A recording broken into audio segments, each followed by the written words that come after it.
Ils sont soupçonnés d'être en lien avec le projet d'attentat visant Emmanuel Macron lors des commémorations du centenaire de la guerre 14-18. Deux hommes âgés de 30 et 45 ans sont présentés à un juge d'instruction en vue de leur mise en examen pour association de malfaiteurs terroristes criminels. Les deux suspects ont été interpellés en Moselle plus tôt dans la journée. L'interdiction de se rassembler dans un large secteur à Paris entre en vigueur dans 10 minutes. Elle vaut jusqu'à dimanche soir. Sont concernés les Champs-Élysées et leurs alentours, mais aussi les abords de l'Assemblée et de la cathédrale Notre-Dame. La préfecture de police prend les devants à la veille d'un week-end qui marque le premier anniversaire du mouvement des Gilets jaunes. Après le séisme de lundi dans la Drôme et en Ardèche, l'État sort le carnet de chèques.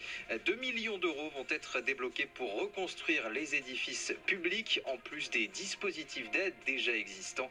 Le gouvernement veut ainsi garantir le maintien des services publics locaux. C'était le souhait du Premier ministre et de l'ONG Greenpeace. Les députés se prononcent à nouveau d'ici ce soir sur l'amendement contesté sur l'huile de palme. Hier soir, l'Assemblée a voté sans débat un report à 2026 de l'effacement de l'huile de palme de la liste des biocarburants.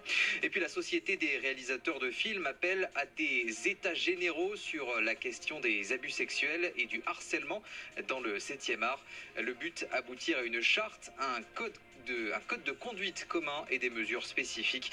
Cet appel intervient après les prises de parole de l'actrice Adèle Haenel et de la photographe Valentine Monnier. France Info.